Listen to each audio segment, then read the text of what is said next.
And what definitely seems to be true though, that vanilla players are quite naturally more competent at Titans than Titans players are at vanilla. That's definitely evident. So that just basically speaks that vanilla players are better prepared for what Age of Mythology is, and you can very easily argue that big part of that is the autocue. That the autocue really makes the game a whole lot simpler. A whole lot simpler. And basically makes the players require different things to be winning their games. There we go. It's gonna be game number 2 on hybrid mod, therefore vanilla played on Titans coming up, and that means we're not gonna be seeing any kind of classical age the town centers, no free myth units on advanced times, and it's gonna be of course an eggy war, because that's to be expected, because of course Joe is gonna be continuing with what he wants to play. It's gonna be set for him. Quite nice scouting right into the middle of the TC. That's kinda nice luck for him. Gonna be discovering a few goatees together with monkeys as well, and hyenas. That's quite a combination of animals right there. But anyway, he didn't discover the extra hand that he potentially wanted. You can see right now.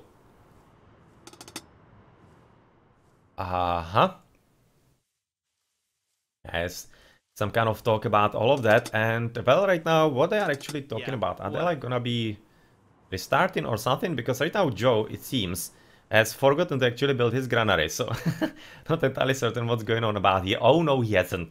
He was looking for the hand. He has discovered that the zebras, they're gonna be 3, 4, 5. 5 of them in the end. So he did discover the hand. That was exactly the reason why he was waiting there. I was just kind of thinking that maybe if he's of course on a vanilla map, then he could be already going for the berries and for husbandry and everything like that. Apparently he didn't really think that that's gonna be necessary. As his opponent, he's already sticking to the berries, even though right now he can see that the zebras are on the left. So he might be still switching, though at this point he probably needs all the resources from the extra gathering at about this time, that he wouldn't want to waste the time moving somewhere else and potentially screwing up his build order. Anyway, here we are already looking at Joe discovering the extra giraffes. Are those his or not? That's the real question. Oh, well, that was unlucky. As she ran away, therefore, of course, the beast needs to stop and needs to restart. And right now the pharaoh might be even discovering him there. Okay. Apparently not. Apparently right now Joe is gonna be lucky, because the pharaoh would be completely, of course, screwing him over. So it's gonna be quite fine for the blue player. But those giraffes, they're gonna be very interesting. I'm kinda curious who's gonna be coming for them faster.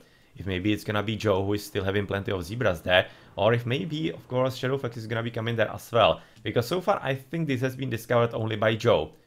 You can see that Shadowfax is coming through the bottom, so he probably hasn't seen it yet.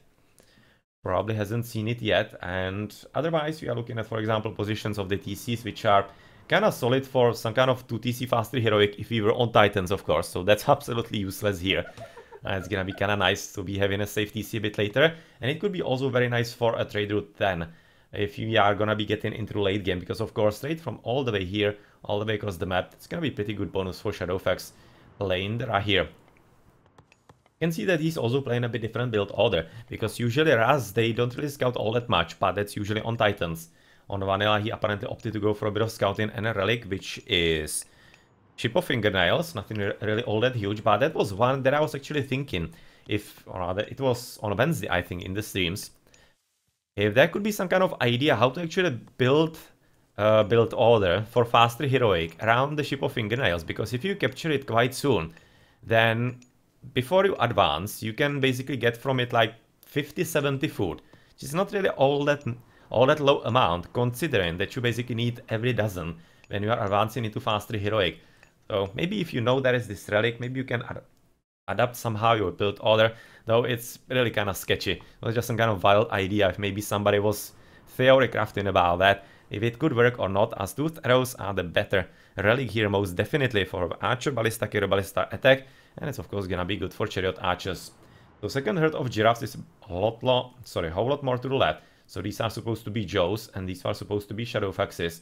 But considering that, yet again, everything in here has been scouted only by Joe, I'm really curious if he's gonna be brave and trying to steal it from his opponent. I think that he can actually afford it, because considering we're on vanilla, we're gonna be looking at both players going for faster heroic at about 7:15, 7:30, if they can actually manage it, which might be tricky for Shadowfax. might be tricky for Shadowfax slightly. But for Joe, that should be reasonably fine. You can see he's already coming forward through bottom, and this is probably gonna be improving his advance quite significantly. I would be expecting. So yeah, kind of looking forward. What kind of difference is it going to be making? It's also gonna be having villages quite forwardish. And this could be resulting in unexpectedly actually aggressive game from Joe, I'm thinking. Because if he's gonna be sticking here and also with the extra giraffes on the left, I definitely expect him to drop a Migdol. Maybe even next to the TC rather than the gold. Because if he can deny the TC to his opponent, it might be really quite a good game for him. Though it also has to be said that the Egyptian just needs the extra gold, so it's probably not gonna be all that worth it, and it will be much better to go for extra gold mine, in which case he's gonna be having two options. Either try to capture this double, or try to capture this double by a Migdol. I'm thinking maybe Migdol about here. Wouldn't be that bad. It would be of course covering the gold, and maybe even at least slightly the settlement, giving some kind of option how to control it. So yeah, it's not really all that stupid. Migdol here, Siege Workshop about here. Kinda why not, I guess. It's not really such a bad idea, I'm kinda guessing at this point. Okay, so Ptax for both. So of course you're not gonna be stealing any kind of goats from either player. As of course right now you can see that Red already does have all of them gone, and that is gonna be there. Probably switching quite soon into the farms, as he's gonna be getting the Shadow upgrade reasonably soon, but we are on vanilla maps, so yeah, you're not gonna be getting, of course, any kind of extra help from the goodies that we have in on Wobbly Balance patch 2.0 in this game and the next one either. Okay, so apparently farms are gonna be coming up. There's not gonna be any kind of bonus for Joe, quite understandably. He's still having plenty of hunt for himself, and he should have gone, yeah, for hunting dogs. You can see pickaxe is there as well, as he is gonna be attempting to maybe find a way into the enemy base.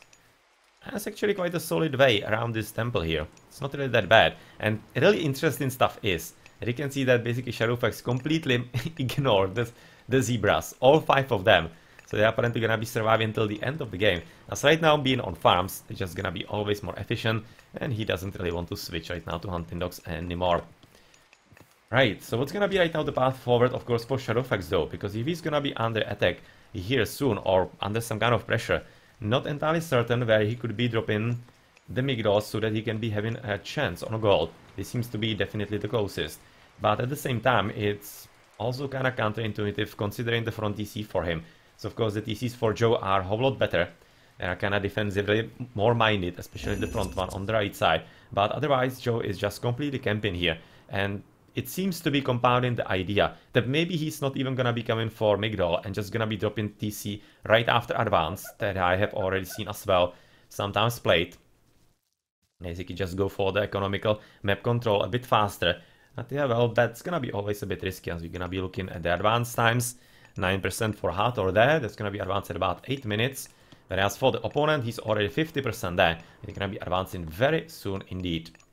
Of course, the problem with gold is gonna be real for Shadowfax if he cannot control the left part of the map, as he's gonna be down to basically this gold, and maybe in some kind of sneaky way this is gonna be available to him as well. It's gonna be of course up to Joe to somehow control it with this TC, this whole part of the map. So he should be probably having at least like hyena there hidden, so that he sees if his opponent is attempting to screw him over somehow. And there we go, Joe is gonna be really aggressive. He's gonna be trying to steal the golds in the front, and that actually kind of makes sense as well from the point of view that we have talked about at the very start, and that is to basically stop the very nice trade route, as the trade route from the bottom to the top would be really sweet for Shadowfax, considering he would be having half of the way kind of safe through his home base, whereas right now he's gonna be forcing him from here all the way there, and that is really not safe. That is really not safe, and that's kind of understatement.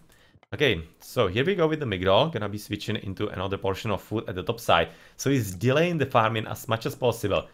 Of course, having the husbandry and with plenty of food at this point.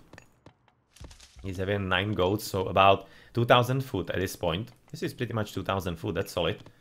If he needs to fall back into something or other onto something, he definitely has his options. As he could be at this point, maybe even using the animals to basically continue on the hunt. Kinda thinking why not, especially the giraffe I think would be really good for that. Don't see a reason why he should be just that easily throwing her away. But anyway, yeah, just a trifling of food at this point, considering all the animals that are in here. You can see they are having half when they are converted for set. As we are gonna be looking at Siegeworks being finished, and Migdol was built defensively. So that was actually the reason for the big hole in there. I think that actually Shadowfax already knew what he was going to do way before. So that's why he left the hole, and he's gonna be plugging it this way. That's very nicely thought through and thought ahead. He's gonna be producing elephants apparently, and that's not a bad idea because his opponent is of course gonna be relying on the chariot archers in the early game. But, well, a few elephants are gonna be coming forward as well, as he's having plenty of food, of course. But much more importantly, we are gonna be probably expecting that the set will be quite soon switching into the barracks. As set is, well, one of the best, of course, of Egyptians to fight in the, well, not really classical age, but with classical age fighters, so the barracks units pretty much. A bit of scouting going on by Shadowfax. Oh, there we go. Oh, that's good. Yeah, pathing did not really help, Joe.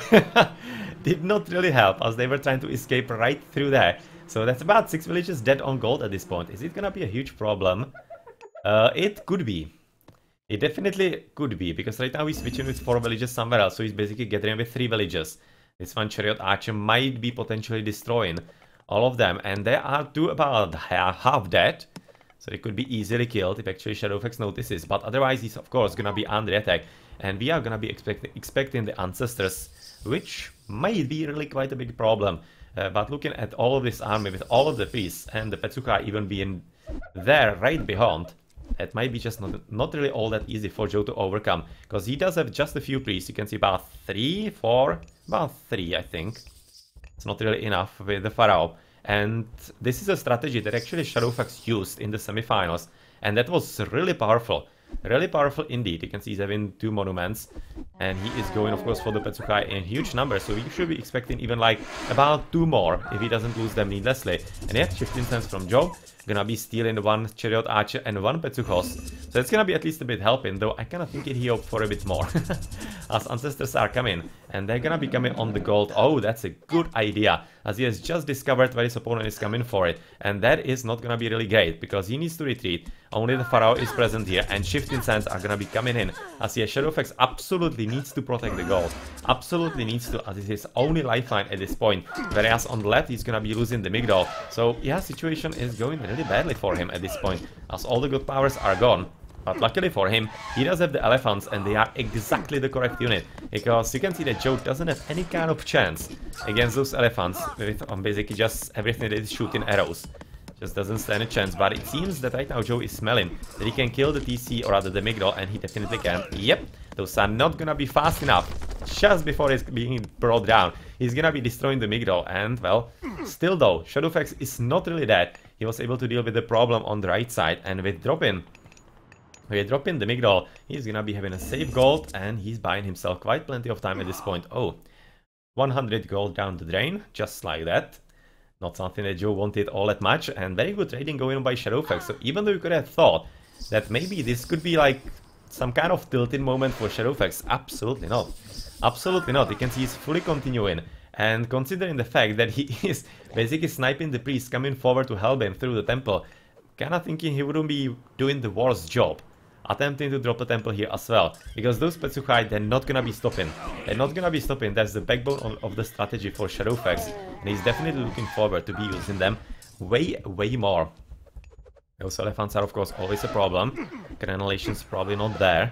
Yep, definitely not. So they're not gonna be helpful for better tracking, but at the same time those elephants are not exactly fast, so shouldn't be that hard for the Migdol to hit them. Shouldn't be really that hard all that much. So a priest coming forward, and that's kind of basically, I think, in more or less to have anything out there. And maybe even for a bit of a healing, because right now you can see very nice micro by Shadowfax, trying to keep the elephants alive. It's very nicely done, so that he doesn't waste the resources, as the TC is gonna be made. And well, Joe knows, but kind of what he can do about this. Absolutely nothing. He's probably gonna be trying to switch there with the chariot archers. So at this point, Shadowfax should be probably at least not underestimating this. So I need at least a few more extra villages, because this is gonna be damn close. He's gonna be in time. He's gonna be in time, but it's really close. Really close indeed at this point. As the settlement is gonna be finished, those chariot archers... Oh, that Pharaoh. Blue player, that Pharaoh. What was he doing here? What was Blue Pharaoh doing here? I'm not entirely certain, but anyway, he's dead. He's gonna be paying for it. As on the left side, we could have seen that there is a push forward by Shadowfax, who has been able to get rid of the Migdal. And even though the game really looked all kinds of shady for Shadowfax, aka NoMercy, he's definitely right now pulling forward, and another Migdal has been finished at the top side. But is it really gonna be making any kind of difference? I'm not entirely certain, because of course at this point, Shadowfax does have quite a solid army, and much better army than what Joe is having. I don't think there are gonna be all that many upgrades necessarily. Yeah, you can see absolutely none, but still the army of all the elephants is definitely much better than what so far Joe is able to handle and put up into the battlefield. Yeah, villages are gonna be getting rid of the siege towers, but still the elephants are still there, and they are very well healthy.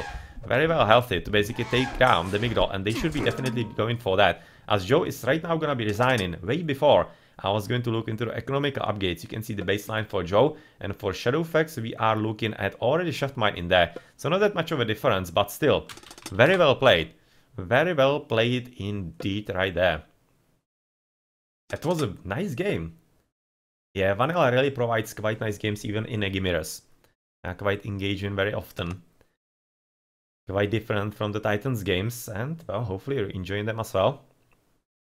You can see they have economy in the end kind of similar with all of those resources, but oh, military count 74, unit skill 27. Yeah, that was the shooting into the elephants all the time.